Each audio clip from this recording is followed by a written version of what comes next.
ನೋಡಿ ಈ ದೇಹ ಅನ್ನೋದು ನಶ್ವರ, ಜೀವ ಯಾವಾಗ ಹೋಗುತ್ತೋ ಗೊತ್ತಿಲ್ಲ, ಗೊತ್ತಾಗಲ್ಲ, ಇವೆಲ್ಲವನ್ನ ಕೇಳ್ತಾ ಇರ್ತೀವಿ. ಬಟ್ 2024 ಕಳೀತಾ ಇದ್ದಂತೆ, ಡಿಸೆಂಬರ್ ಮುಗಿತಾ ಇದ್ದಂತೆ ನಾವೆಲ್ಲರೂ ಬಹಳ ಖುಷಿಯಾಗಿ 2025 ವೆಲ್ಕಮ್ ಮಾಡ್ಕೊಂಡ್ವಿ. ಅದ್ಭುತವಾಗಿರೋಣ, ಒಳ್ಳೊಳ್ಳೆ ರೆಸಲ್ಯೂಷನ್ಸ್ಗಳನ್ನು ತಗೊಳ್ಳೋಣ ಅಂತ. ಬಟ್ 2025 ನಾವು ನೋಡಿದ್ದೇನು, ಬರೀ ಸಾವುಗಳು. ಅದು ಅಂದಿಂಥ ಸಾವಲ್ಲ, ಸರಣಿ ಸಾವು, ಗುಂಪು ಸಾವುಗಳು ದೇಶಾದ್ಯಂತ. ಎಕ್ಸಾಂಪಲ್ ಏರ್ ಇಂಡಿಯಾ ಫ್ಲೈಟ್ ತಗೊಳ್ಳಿ, ತಮಿಳ್ನಾಡಿನಲ್ಲಿ ಆ್ಯಕ್ಟರ್ ವಿಜಯ್ ಅವರ ರ್ಯಾಲಿ ತಗೊಳ್ಳಿ, ನಮ್ಮ ಚಿನ್ನಸ್ವಾಮಿ ಸ್ಟೇಡಿಯಂನಲ್ಲಿ ಗುಂಪಾದ ಅಂದರೆ ಈ ಸೆಲೆಬ್ರೇಷನ್ ಮಾಡೋ ಟೈಮ್ನಲ್ಲಿ ಕಾಲು ತುಳಿತ ಆಗಿದ್ದು. ಇವಾಗ ನೋಡಿದ್ರೆ ಚಿತ್ರದುರ್ಗದಲ್ಲಿ ಬಸ್ ಆಕ್ಸಿಡೆಂಟ್, ಆಂಧ್ರದ ಕರ್ನೂಲ್ನಲ್ಲಿ ಬಸ್ ಆಕ್ಸಿಡೆಂಟ್ಗಳು, ತಿರುಪತಿಯಲ್ಲಿ ತಳ್ಳಾಟ ಆಗಿ, ಆ್ಯಂಡ್ ಪ್ರಯಾಗ್ರಾಜಲ್ಲಿ ಕುಂಭಮೇಳದಲ್ಲೂ ಕೂಡ ತಳ್ಳಾಟ ಆಗಿ ಗುಂಪಾಗಿ ಜನ ಸಾಯ್ತಾ ಇದ್ದಾರೆ. ನಾವು ಈ ವರ್ಷ ಈ ವಯಸ್ಸಾಗಿ ಕಾಯಿಲೆ ಬಿದ್ದು ಸಾವನ್ನಪ್ಪಿದ್ದಾರೆ ಅನ್ನುವ ಸುದ್ದಿಯನ್ನೇ ಕೇಳಲಿಲ್ಲ. ಬದಲಾಗಿ ಬಹಳ ಯೂತ್ಸ್ಗಳು ಎಲ್ಗೋ ಹೋಗಿರ್ತಾರೆ, ಯಾವುದೋ ಕಾಲ ಕಳೆಯೋಕೆ ಅಥವಾ ಟ್ರಿಪ್ಪಿಗೆ ಅಂತ ಹೋಗಿರ್ತಾರೆ, ಅಲ್ಲಿ ಗುಂಪಾಗಿ ಸಾಯ್ತಾ ಇರುವಂತಹ ನಂಬರ್ಸ್ಗಳನ್ನೇ ಜಾಸ್ತಿ ನೋಡ್ಬಿಟ್ವಿ.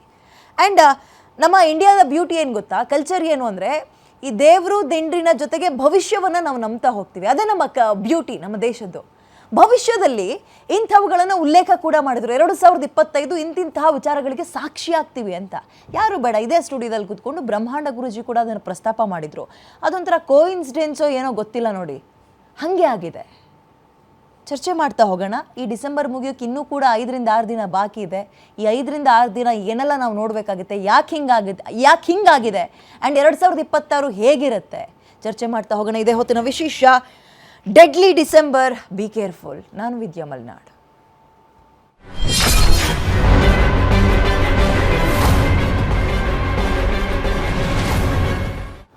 ಒಂದು ಈ 2025 ಬರೀ ಗುಂಪಾಗಿ ಜನ ಸತ್ರು.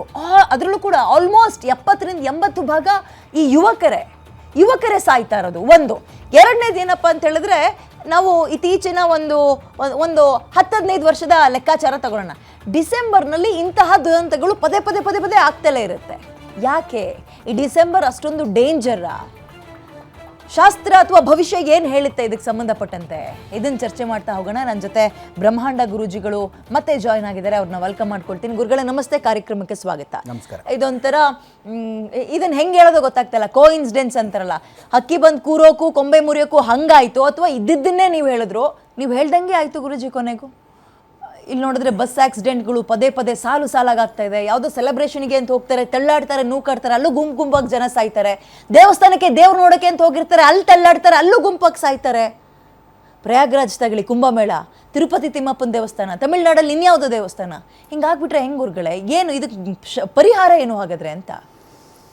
ಎಲ್ಲ ದೈವಾನಗರ ಭಕ್ತ ಪ್ರಿಯರೇ, ಪ್ರಿಯ ವೀಕ್ಷಕರೇ, ತಮ್ಮೆಲ್ಲರಿಗೂ ಆಧಾರದ ಸ್ವಾಗತ, ಸುಸ್ವಾಗತ. ಅಸಾಧ್ಯ ಸಾಧಕ ಸ್ವಾಮಿನ್ ಅಸಾಧ್ಯಂ ದವಕಿಮ್ಮದ ಶ್ರೀರಾಮದೂತ ಕೃಪಾಸಿಂಧು ಮತ್ಕಾರ್ಯ ಸಾಧೆ ಪ್ರಭು. ಯಾ ದೇವಿ ಸರ್ವಭೂತೇಷು ಮಾತೃರೂಪೇಣ ಸಂಸ್ಥಿತ. ನಮಸ್ತಸ್ಸೇ ನಮೋ ನಮಃ. ವಿದ್ಯಾ ಏನು ಹೇಳುತ್ತೆ, ಸಾಧಾರಣವಾಗಿ ನೀನು ಕೋಇನ್ಸಿಡೆನ್ಸಾ ಅಂತ ಕೇಳ್ಬಿಟ್ಟೆ. ಈಗ ಸಾಧಾರಣವಾಗಿ ನಾನು ಹೇಳಿದ್ರೆ ಏನು ಮಾಡ್ತಾರೆ ಅಂದರೆ, ಓಹೋ ಕೋಇನ್ಸಿಡೆನ್ಸು ಅಂತ ಕೆಲವರು ಅಂತಾರೆ. ಕೆಲವರು ಏನು ಮಾಡ್ತಾರೆ, ನೀವು ಹೇಳಿದ್ರಿ ಗುರುಳೆ ಆಯಿತು ಅಂತಾರೆ. ಕೆಲವರು ನೀವು ಹೇಳಿದ್ದಕ್ಕೆ ಹಿಂಗಾಯ್ತು ಅಂತಾರೆ. ಅಂದರೆ ಕೆಲವೆಲ್ಲ ವಿಚಾರಕ್ಕೆ ಏನು ಅಂದರೆ, ಆಗತ್ತೆ ಆಗಲ್ಲ ಅನ್ನೋದಕ್ಕೆ ಪ್ರಶ್ನೆಗಿಂತನೂ ಗ್ರಹಗಳ ಸಂಬಂಧ ಅಂತ ಇರುತ್ತೆ. Depends on planetary positions. ಯಾರು ದೇವ್ರು ನಂಬ್ತಾರೋ ಬಿಡ್ತಾರೋ, ಸೂರ್ಯಚಂದ್ರನಂತೂ ಆಚಂದ್ರಾರ್ಕವಾಗಿ ನಂಬತಕ್ಕಂಥ ವಿಚಾರಗಳಿದೆ, ಅದರಲ್ಲಿ ಕಾಣಿಸ್ತಕ್ಕಂಥ ವಿಚಾರ. ಸೊ ದೇವ್ರು ನಮ್ಮದೇ ಇರತಕ್ಕಂಥ ವ್ಯಕ್ತಿಗಳನ್ನು ಈಗ ಒಂದೊಂದು ವರ್ಷಕ್ಕೆ ಒಂದೊಂದು ರಾಜ, ಒಂದು ಮಂತ್ರಿ, ಒಂದು ಸೇನಾಧಿಪತಿ ಅಂತ ಇರ್ತಾರೆ. ಆ ವರ್ಷಕ್ಕೆ, ಆ ಯುಗಾದಿ ಹಬ್ಬಕ್ಕೆ. ಸೊ 1.25 ವರ್ಷ it will follow. So next year ಬರ್ತಕ್ಕಂಥವ್ರು ಯಾರು ಅಂದರೆ, ಗುರು ಇಂಪಾರ್ಟೆಂಟು, ಅವನೇ ರಾಜ. ನೆಕ್ಸ್ಟ್ ಬರ್ತಕ್ಕಂಥವನು ಮಂತ್ರಿ, ಸಾಕ್ಷಾತ್ ಕುಜ. ಅದಾದಮೇಲೆ ಅವನು ಕೆಳಗಿರ್ತಕ್ಕಂಥ ಸೇನಾಧಿಪತಿ ರಾಹು. ಸೊ ಇದೇನು ಅಂದರೆ, ಶನಿ ಯಾವತ್ತು 7.5 ಅಂತ್ಯ ವಿದ್ಯೆ. ಬರೋವಾಗ ಏನು ಮಾಡ್ತಾನೆ, ಹೇಳಕ್ಕೆ ಮೊದಲೇ ಬರಕ್ಕೆ ಮೊದಲೇ 2.5 years ಬಿಫೋರ್ ಹೇಳ್ತಾನೆ. ಇವರೆಲ್ಲ 7.5 ಅಂದರೆ 7.5 ವರ್ಷ ಅಂದ್ಕೊಂಡಿದ್ದಾರೆ. ಬರಕ್ಕೆ ಮೊದಲೇ ನಾನು ಬರ್ತಾ ಇದ್ದೀನಿ ಹುಷಾರ್ ಅಂತ ಹೇಳ್ಬರೋನು ಏಕೈಕ ವ್ಯಕ್ತಿ ಶನಿ. ಅಲಾರಾಮ್ ಕೊಡ್ತಾನೆ. ಹಾಗೆ ಅದೇ ರೀತಿಯಾಗಿ ಶನಿ ಹೇಳಿರ್ತಕ್ಕಂಥ ವಿಚಾರದಲ್ಲಿ, ಶನಿ ಹೇಳಿದ್ರೆ, ಶನಿ ನಡ್ಕೊಂಡ್ರೆ, ಅಥವಾ ಶನಿಯಿಂದ ನಡ್ತಕ್ಕಂಥ ವಿಚಾರ ಯಾವುದೇ ಇರಲಿ ಜಗತ್ತಲ್ಲಿ, ಅದು ತಾತ್ಕಾಲಿಕ ಅಲ್ಲ, ಅವನಿಂದ ಬದುಕ್ಬೋದು ಅಂತಂದರೆ ಪರಿಹಾರಗಳು ಕೂಡ ಇದೆ ಅಂತ.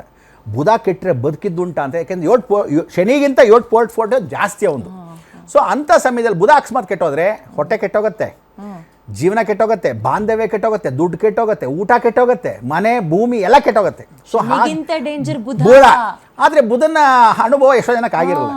ಹಾಗೆ ಇವಾಗ ನಾವು ಹೋದ್ಸಲ ಏನು ಇಟ್ಕೊಂಡಿದ್ರು ಇವರೆಲ್ಲ ಪಾಪ ಟೈಟ್ಲ್ ಏನು ಇಟ್ಕೊಂಡಿದ್ರು, ಗ್ಯಾರಂಟಿ ನ್ಯೂಸಲ್ಲಿ ಗ್ಯಾರಂಟಿ ಅಂತ ಪಾಪ ಹಾಕ್ಬಿಟ್ಟು ಒಂದು ವಿಚಾರ ಏನಂತ ಹೇಳಿದರೆ, ನಾವು ಹೇಳಿದ್ವಿ ಇದು ಎಚ್ಚರಿಕೆ, ಇಟ್ ಈಸ್ ನಾಟ್ ಭಯ ಪಡಿಸುವಂಥದ್ದಲ್ಲ. ಸೊ ಆ ಟೈಮ್ಗೆ ಅವ್ರು ಇಟ್ಕೊಂಡಿದ್ದು ಡೇಂಜರ್ ಡಿಸೆಂಬರ್. ಸೊ ಡಿಸೆಂಬರ್ ಒಳಗೆ ಏನೇನಾಗುತ್ತೆ ಅಂದರೆ, ನಾನು ಯಾವತ್ತೂ ಶಾಸ್ತ್ರವಾಗಿ ದಿನ ಭವಿಷ್ಯ ಅಂತ ಹೇಳಲ್ಲ ವಿದ್ಯಾ. ದಿನ ಭವಿಷ್ಯ ಅನ್ನೋ ಶಾಸ್ತ್ರವೇ ಇಲ್ಲ ಆ್ಯಕ್ಚುಲಿ. ನಾನು ಅದಕ್ಕೆ ಎಷ್ಟೋ ಜನಕ್ಕೆ ಬೈಯೋದು, ಶಾಸ್ತ್ರ ನಿಜ, ಶಾಸ್ತ್ರೀ ಸುಳ್ಳು. ಸೊ ಜ್ಯೋತಿಷ್ಯ ನಿಜ, ಜ್ಯೋತಿಷಿ ಸುಳ್ಳು. ಅವ್ರ ಹಣೆ ಬೇರೆ ಅವ್ರಿಗೆ ಗೊತ್ತಿಲ್ಲ, ಬೇರೆಯವ್ರ ಕಥೆ ಹೇಳ್ತಾ ಕೂತಿರ್ತಾರೆ. ಅದರಲ್ಲಿ ನಾನು ಎಷ್ಟೋ ಜನಕ್ಕೆ ಹೇಳ್ತೀನಿ, it is a guideline not fate ಅಂತ. ಆ ಸಂಬಂಧಕ್ಕೆ ಈಗ ಹೊಸ ವರ್ಷಕ್ಕೆ ಏನಾಗ್ಬಿಟ್ಟಿದೆ, ಮಾಧ್ಯಮಗಳೆಲ್ಲ ಏನಾಗ್ಬಿಟ್ಟಿದೆ, ಸಾಧಾರಣವಾಗಿ ಸಂಕ್ರಾಂತಿ ಬಂದಾಗಲೂ ಕ್ಯಾಲೆಂಡರ್ಗೂ ನಮ್ಮ ರಾಶಿ ಫಲ ಹೆಂಗಿದೆ ಅಂತ ಕೇಳ್ತಾರೆ. ಪೆದ್ದು ಅಂದರೆ ಪೆದ್ದು ನನ್ನ ಮಕ್ಕಳು. ಸಂಕ್ರಾಂತಿ ಬಂದ ತಕ್ಷಣ ಅವಾಗ ಹೆಂಗಿದೆ ಟೈಮು ಅಂತಾರೆ. ಹಂಗೆ ಹೇಳಂಗಿಲ್ಲ. ವರ್ಷಕ್ಕೆ ಒಂದೇ ಸಲ ಯುಗಾದಿ ಹಬ್ಬಕ್ಕೆ ಚಂದ್ರ ಸೂರ್ಯನ ಚಲನವಲನೆಯಲ್ಲಿ ಹೀಗೆ ಆಗುತ್ತೆ. ಸೊ ಈಗ ನಾವು ಡಿಸೆಂಬರ್ಗೆ ಹೇಳಿದ್ರು ಆ ಸಮಯಕ್ಕೆ ನಾನು ಹೇಳಿದ ಸಮಯದೇನೆ ಅಂತಾಯಿತು, ನೆಕ್ಸ್ಟ್ ಬರೋ ರಾಜ ಯಾರು, ನೆಕ್ಸ್ಟ್ ಬರೋ ಮಂತ್ರಿ ಯಾರು ಅಂತ ನೋಡಿ. ಆಸ್ಫೋಟ ಗ್ರಹಗಳು ಅಂತ ಕೇಳಿದ್ವಿ ಅವಸರ ಹಿಂಗೆ ಡಿಸ್ಕಸ್ ಮಾಡುವಾಗ. ಆಸ್ಫೋಟ ಗ್ರಹಗಳು ಅಂತ ಕರಿತೀವಿ. ಆಸ್ಫೋಟ ಗ್ರಹಗಳು ಅಂದರೆ ಕುಜನ್ ಜೊತೆ ರಾಹು ಇದ್ದರೆ ಬಾಂಬ್ ಬ್ಲಾಸ್ಟ್. ಆಸ್ಫೋಟ ಅಂದರೆ ಜನಗಳು ಹೋಲ್ಸೇಲಾಗಿ ಹೋಗ್ತಾರೆ. ಕುಬ್ಜ 2-3 ಜನ ಹೋಗಲ್ಲ. ನಮ್ಮಲ್ಲಿ ಪಹಲ್ಗಾಮ್ ಅಟ್ಯಾಕ್ ಆಗಿದೆ, ಅದನ್ನ ಹೇಳಿದ್ರೆ ಸಾವು, ಅದು ಒಂದು ಸಾವು. ಒಂದು ಪ್ರಶ್ನೆ, ಇನ್ನೊಂದು ತಮಾಷೆ ಏನು ಅಂದರೆ, ಗಲಾಟೆ ಘರ್ಷಣೆ ಹೆಂಗಾಗತ್ತೆ ಅಂದರೆ, ಸುಮ್ಮನೆ ಕೂತಿದ್ದವನು ಯಾವುದೋ ಒಂದು ವಿಚಾರವಾಗಿ ಡೈಲಾಗ್ ಹೊಡೆದ್ರು ಘರ್ಷಣೆ ಇನ್ನೊಬ್ಬನ ಮೇಲೆ ಆಗತ್ತೆ ಅಂತ ಅಪವಾದಗಳು ಆಗತ್ತೆ. ಸೊ ಹೀಗೆಲ್ಲ ನಡೀತಕ್ಕಂಥ ವಿಚಾರಗಳಲ್ಲಿ ಸಾಧಾರಣವಾಗಿ ನೀನು ಅಯ್ಯಪ್ಪಂದಾಗಲಿ ಯಾರ್ದೋ ವಿಚಾರ ಹೇಳಿದೆ, ತಿರುಪತಿದು ಹೇಳಿದೆ, ಎಲ್ಲ ಓಕೆ. ನೋಡು, ಜನಗಳು ಹೋಗ್ತಕ್ಕಂಥದ್ದು ಏನು ಅಂದರೆ, ಈಗಲೇ ಸಾಯಬೇಕು, ಆಗಲೇ ಸಾಯಬೇಕು, ಆಗಲೇ ಸಾಯ್ಬೋದು ಇಲ್ಲ. ಟ್ರೈನಲ್ಲಿ ಟಿಕೆಟ್ ತೊಗೊತೀವಿ ವಿದ್ಯಾ.